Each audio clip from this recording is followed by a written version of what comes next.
नमस्कार दोस्तों, एक बार फिर से आपका हमारे यूट्यूब चैनल पर बहुत बहुत स्वागत, अभिनंदन है। दोस्तों, आज एक ऐसी कहानी आपको बताने जा रहा हूँ, बहुत ही प्रेरणादायक है। एक वृद्ध महिला कैसे अपनी त्याग और मेहनत से माँ दुर्गा को खुश कर देती है और मोक्ष को प्राप्त हो जाती है। परिवार में कलह और बेटा बहू की बातें सुनकर भी और उनको अलग किनारा करके माँ की सेवा में लगी रहती है। किसी बात की बुराई नहीं करती, उसको केवल माता रानी दिखाई देती। बंधु, आप सब हमारे चैनल पर नए हैं, अगर दर्शक मेहमान बनकर आए तो चैनल को सब्सक्राइब करें और बेल आइकन दबाएं। दोस्तों,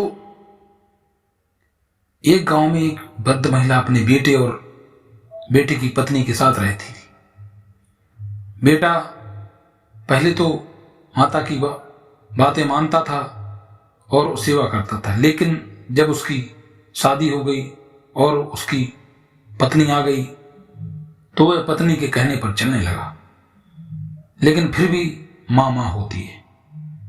वृद्ध माँ उनकी बातों को अनसुनी कर जाती थी और बुरा नहीं मानती थी और माँ दुर्गा की पूजा में लगी रहती थी। वह दिन भर माँ दुर्गा की पूजा करती और अपना खाना करके खा के भोजन करके फिर माँ दुर्गा की पूजा करके आराम करती थी।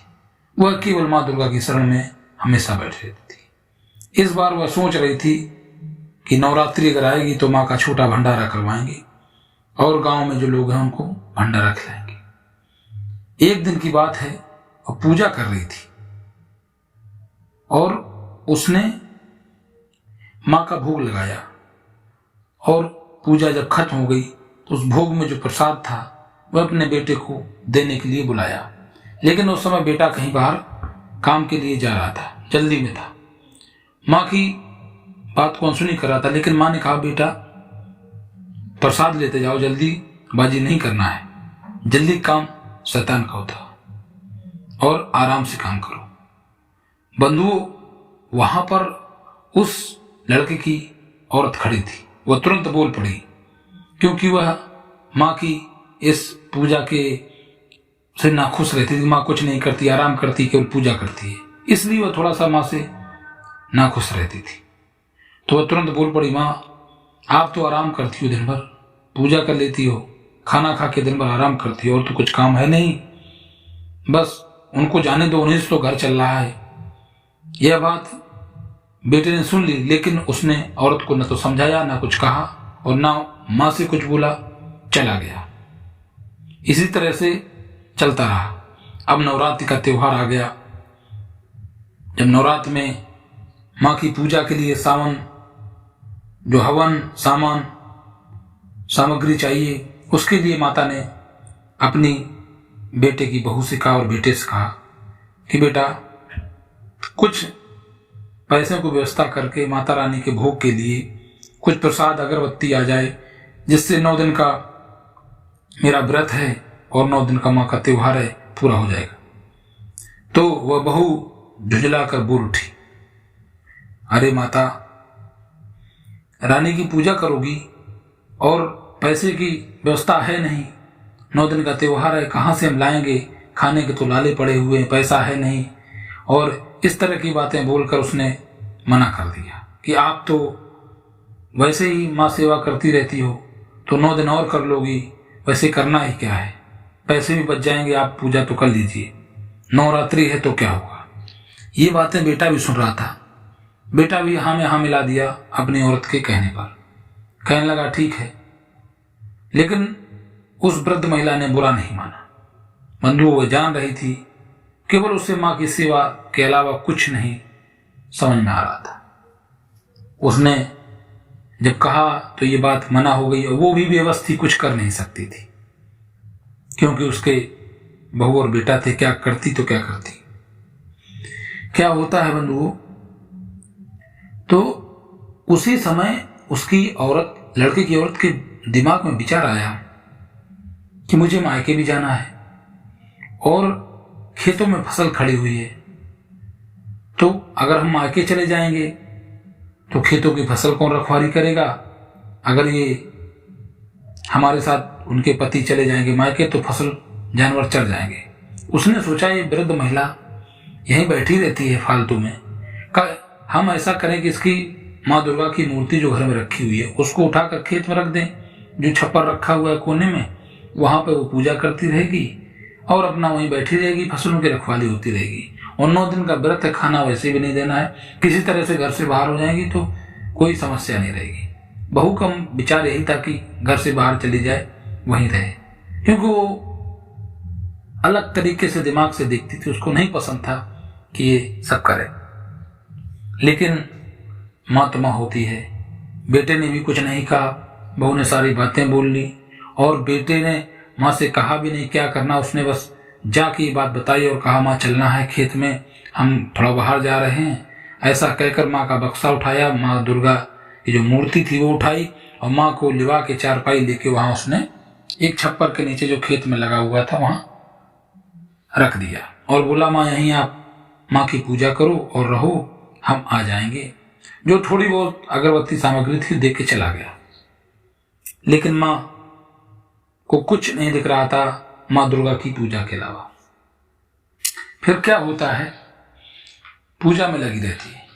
तो जब इतनी पूजा गहन और त्याग के साथ हो रही तो माँ दुर्गा को लगा कि ये वृद्ध महिला है, इतनी पूजा कर रही है, अगर हम अब नहीं जाएंगे तो कब जाएंगे, जब इसके प्राण निकल जाएंगे क्या। उसकी पूजा से खुश होकर माँ वहां से एक स्त्री का, सुंदर स्त्री का वेश धारण किया और जो माँ का शेर था सवारी, उसको बेटे का, छोटे बेटे का रूप धारण करके वह उसी गांव में आ गई और टहलते टहलते टहलते टहलते उसी वृद्ध महिला के पास खेत में पहुंच गई। अब उन्होंने आखिरी परीक्षा लेनी चाहिए कि मैं और एक परीक्षा ले लूं, क्योंकि ये महिला इतने संघर्ष, इतने कठिन मार्गों से गुजर कर आई है। तो माता रानी उस बेटे को, जो शेर था उनका, वो बेटा का रूप धारण किया था, उसको ले गई। बोली माँ जी हमारे इस बेटे को बहुत भूख लगी हुई, आपके खेत में कुछ फसल हो, कुछ थोड़ा बहुत अगर मिल जाए तो हमारे बेटे को दे दो खाने के लिए, भूंज के आग में हम खा लेंगे। तो माता वृद्ध महिला बोली पुजारन कि इस समय तो कुछ नहीं है, थोड़ा चना खड़ा हुआ है और आप रुको, हम चना ला करके आपको भूंज के आप खिलाए दे रहे हैं, क्योंकि नवरात्र में हम गांव से आ गए हैं, ना तो कुछ पूजा पाठ हो पाया है ना कोई सामग्री, कम से कम इतना ही नवरात्र में आप लोगों को खिला देंगे तो माता रानी खुश हो जाएंगे। ये बात सुनकर दोनों शेर और माँ दुर्गा बहुत प्रसन्न हुए और वो चना लाई, उसने कढ़ाई में भूंज के बड़े अच्छे मन से उनको बैठा के खिलाया, माँ का भोग लगाया। इसके बाद क्या होता है बंधु, वहां से माँ दुर्गा और शेर चली गई। रास्ते में जब जा रहे थे तो शेर ने कहा माता आपने इतनी परीक्षा लेने के बावजूद भी उसको ना तो कुछ दिया, ना तो उसको बताया, ना उसके कष्ट का कुछ निवारण का उपाय किया। मां बोली मुस्कुराते हुए शेरा देखते जाइए आप। मां ने वहीं से अपने आशीर्वाद से उसको, बुढ़िया को सोने का बना दिया, यानी कि शरीर सोने का रहा, चलती फिरती सब कुछ करती, लेकिन जो त्वचा थी स्किन वो सोने की हो गई, चमक है सोने जैसे चमक। अब तो भाई जो भी निकलते गांव के लोग देखते कि माता जी तो सोने की हो गई। हर कोई चाहता कि इनको अपने घर ले जाएं, अपने घर रखें अपने प्यार से, क्योंकि लास्ट समय जब इनका शरीर त्याग होगा तो सोना हमको मिल जाएगा। ये सब बातें उसके घर तक पहुंच गई, उसके लड़के को और उसकी पत्नी को पता चला। तो वह दौड़ी दौड़ी आई और बोली माता जी चलो घर चलो, आप यहाँ, हम आ गए हैं, बहुत दिन हो गए हैं। जबकि वो जब आई तो उसने नहीं बताया, उसने सोचा था कि 9 दिन गुजर जाएंगे तब हम जाएंगे। लेकिन बीच में जब वो माँ सोने की हो गई तो सब ढेर लगा हुआ, लोग आ रहे हैं जा रहे हैं। लेकिन जब उसके बेटे और उसकी पत्नी के बार बार कहने पर भी वो मान नहीं गई कि मेरे तो सभी हैं, मेरी माँ के अलावा, मेरी माँ दुर्गा के अलावा कोई नहीं।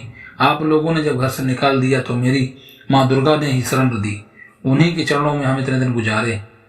और ये कहते कहते वह वृद्ध महिला माँ के चरणों में, वहीं जो दुर्गा जी की मूर्ति रखी थी वहां बैठ गई और उनके चरणों में सर रख के लेट गई और उसके प्राण निकल गए।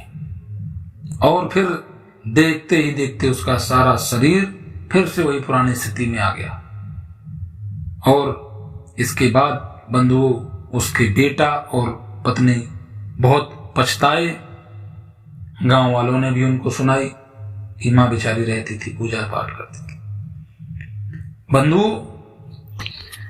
बंधुओं, इस बात से बेटा और उसकी पत्नी बहुत दुखी हुए और अपनी मां को खो दिया उस बेटे ने अपनी औरत के बातों में आकर।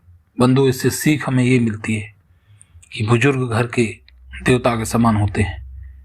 पूरी जिंदगी परिवार को चलाते हैं, लास्ट समय घर वाले उनको नहीं पूजा पाठ करने देते हैं और ना ही उनको आगे अपने जीवन में सही से जीने देते। पूरी जिंदगी तो मेहनत करके निकाल दिया। इसलिए हम सबको बहुत बुजुर्गों की सेवा और सम्मान करना चाहिए। अगर कहानी आपको अच्छी लगे, ये माँ दुर्गा की गरीब की भक्ति की कहानी अच्छी लगे, तो चैनल को सब्सक्राइब करें, वीडियो को लाइक करें, हो सके तो दोस्तों को शेयर करें। बहुत बहुत धन्यवाद।